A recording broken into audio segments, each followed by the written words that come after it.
నాంపల్లి గ్రౌండ్లో నుమాయిష్ ఎగ్జిబిషన్ ప్రారంభమైంది. నెలన్నర రోజులు జరుగుతుందని నిర్వాహకులు తెలిపారు. దేశ విదేశాలకు చెందిన ఉత్పత్తులను నుమాయిష్లో కొనుగోలు చేయవచ్చని సూచించారు. సొసైటీ సభ్యులు ఫైర్ యాక్సిడెంట్స్ జరగకుండా అగ్నిమాపక సిబ్బందిని అందుబాటులో ఉంచామన్నారు.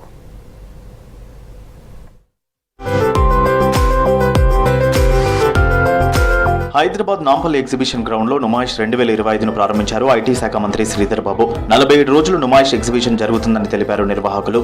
ఈ ప్రారంభోత్సవానికి మంత్రి పొన్నం ప్రభాకర్, టీపీసీసీ అధ్యక్షుడు మహేష్ కుమార్ గౌడ్ తో పాటు నిర్వాహకులు, స్టాల్స్ యజమానులు పాల్గొన్నారు.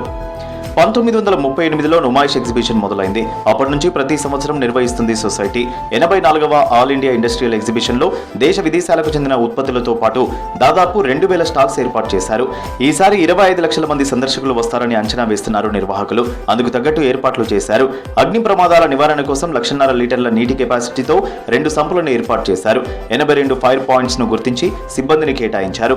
వాచ్ టవర్స్ ను ప్రత్యేకంగా ఏర్పాటు చేశారు. సిగ్నల్ కోసం ప్రత్యేకంగా సెల్ టవర్స్ కూడా ఏర్పాటు చేశారు. ఓవైపు షాపింగ్, మరోవైపు ఎంజాయ్మెంట్ ఒకే దగ్గర దొరకడంతో నుమాయిష్ ఎగ్జిబిషన్ కు వెళ్లేందుకు ప్రజలు ఆసక్తి చూపుతారు. ఈసారి ఎంట్రీ టికెట్ ధర 50 రూపాయలు నిర్ణయించగా 5 ఏళ్లలోపు పిల్లలకు ఉచితంగా ప్రవేశం కల్పిస్తామని తెలిపారు నిర్వాహకులు. ఈ నెల 7వ తేదీని స్పెషల్ డేగా మహిళలకు మాత్రమే ఎంట్రీ ఉంటుందన్నారు నుమాయిషీ సొసైటీ. ప్రతిరోజు మధ్యాహ్నం 3 గంటల నుంచి రాత్రి 10:30 వరకు నుమాయిష్ ఎగ్జిబిషన్ ఉంటుందని, వీకెండ్స్, హాలిడేస్లలో రాత్రి 11 వరకు నిర్వహిస్తామన్నారు. నుమాయిష్ నుంచి వచ్చే ఆదాయంతో 20 విద్యా సంస్థలు నడుస్తున్నాయని, అందులో 30,000 మంది విద్యార్థులు చదువుతున్నారని తెలిపారు నిర్వాహకులు.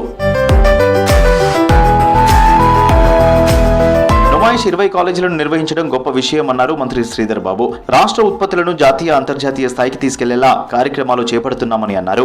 సావిత్రిబాయి పూలే జయంతి సందర్భంగా ఆమెను స్మరిస్తూ ఎగ్జిబిషన్ సొసైటీ బాలికల విద్యను ప్రోత్సహిస్తుందన్నారు. నుమాయిష్ మరింత విజయవంతం కావాలని ఆకాంక్షించారు మంత్రి శ్రీధర్ బాబు. సగటున 25 లక్షల మంది ప్రతి సంవత్సరం ఈ ఎగ్జిబిషన్ ను విజిట్ చేస్తూ మరి పార్టిసిపేట్ చేస్తూ, కేవలం పార్టిసిపేషనే కాదు, ఈరోజు నుమాయిష్ అంతర్జాతీయ స్థాయిలో, జాతీయ స్థాయిలో ప్రఖ్యాతిగాంచిన ఈవెంట్ ఇది. దీంట్లో చిన్న పరిశ్రమలకు సంబంధించి, చిన్న ఉత్పత్తిదారులకు సంబంధించి ఒక ప్లాట్ఫామ్ కలిగించడానికి ఒక ప్రత్యేకమైన చొరవతో ఎగ్జిబిషన్ సొసైటీ చేస్తా ఉన్న ప్రయత్నం.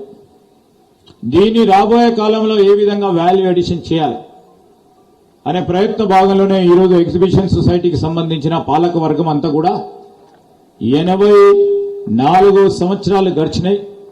దాంతోపాటు రాబోయే సంవత్సరంలో అంతర్జాతీయ స్థాయిలో, జాతీయ స్థాయిలో మన రాష్ట్రానికి సంబంధించిన ఉత్పత్తిదారులను ఏ విధంగా ముందుకు తీసుకెళ్లే ప్రయత్నం చేయాలి.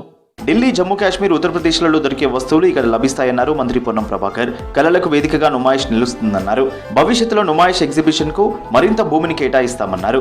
జనవరి 1న ప్రారంభం కావాల్సి ఉన్న మాజీ ప్రధాని మన్మోహన్ సింగ్ సంతాప దినాల కారణంగా 2 రోజులు ఆలస్యమైందన్నారు. భవిష్యత్తులో అట్లా కాకుండా నుమాయిష్ ఇండిపెండెంట్ ఆర్గనైజేషన్ అయినప్పటికీ కూడా అధికారంలో ఉన్నటువంటి, ఎప్పుడు ఉండేటువంటి జిహెచ్ఎస్ కమిషనర్ ఎవరున్నా, కలెక్టర్ ఎవరున్నా వాళ్ళందరూ సహకారం హెచ్ఎండిఏ కావచ్చు ఇన్వాల్వ్ చేస్తే ఈ యొక్క కేంద్రాన్ని ఇంకా మరింతగా అభివృద్ధి చేసుకునే అవకాశం ఉంటుంది. అది 2 ఎడ్యుకేషన్ ఇన్స్టిట్యూషన్స్ పెరుగుతాయి. ఆ విధంగా మీరు ఇంకెక్కడన్నా ఎవరైనా ప్రతిపాదనలు చేస్తే దాన్ని సానుకూలంగా స్పందించి 20ని, ఇది పాజిటివ్ గవర్నమెంట్ కాబట్టి మీ మాటకు గౌరవిస్తుంది కాబట్టి 20ని వచ్చే మళ్ళీ నుమాయిష్ ప్రారంభం లోపల 30 విద్యాలయాలు ఏర్పాటు చేసుకునే టార్గెట్ ఫిక్స్ చేసుకొని పోవాలని. నుమాయిష్ ఎగ్జిబిషన్ కు నెహ్రూ ఫౌండేషన్ వేస్తే సిల్వర్ జూబ్లీకి ఇందిరాగాంధీ వచ్చారన్నారు టీపీసీసీ అధ్యక్షుడు మహేష్ కుమార్ గౌడ్. ఇప్పుడు రాహుల్ గాంధీని కూడా పిలుద్దామన్నారు. నుమాయిష్ ను ప్రారంభించిన నిజాం గొప్ప విజనర్, రూలర్ అన్నారు. రాష్ట్రంలో విద్యా సంస్థలను విస్తరించాలని నుమాయిష్ సొసైటీని కోరారు Mahesh Kumar Goud. Institutions no profit లో నడుపుతున్నారు కాబట్టి ఇంకా ఇన్స్టిట్యూషన్ పెంచాల్సిన విజ్ఞప్తి చేస్తాం. రాష్ట్ర వ్యాప్తంగా హైదరాబాదే సెంట్రిక్ కాకుండా మారుమూల ప్రాంతాలు ఆదిలాబాద్ కానీ, నిజామాబాద్ కానీ, అటు ములుగు కానీ, కొత్తగూడెం కానీ, ఇక్కడ ప్రాంతాల్లో మీరు ఇన్స్టిట్యూషన్స్ పెడితే ప్రభుత్వ పరంగా రావాల్సినటువంటి పర్మిషన్స్కి దోకాలేదు. ఎందుకంటే శ్రీధర్ బాబు గారు మినిస్టర్ గారు మీకు ప్రెసిడెంట్గా ఉన్నారు కాబట్టి నిబంధనలకి సడలించి కూడా మీకు అనుమతులు వస్తాయి, దాంట్లో బాధ లేదు. కానీ ఇన్స్టిట్యూషన్ పెట్టండి దయచేసి. రాష్ట్ర వ్యాప్తంగా ఇన్స్టిట్యూషన్స్ పెంచాల్సిన అవసరం ఉంది. నాంపల్లి నుమాయిష్ ఎగ్జిబిషన్ కు వచ్చే వాహనదారులకు ఫ్రీ పార్కింగ్ సౌకర్యం కల్పించనున్నారు. మరోవైపు అర్ధరాత్రి 12 గంటల వరకు మెట్రో రైలు సేవలు నడుస్తాయని అధికారులు తెలిపారు.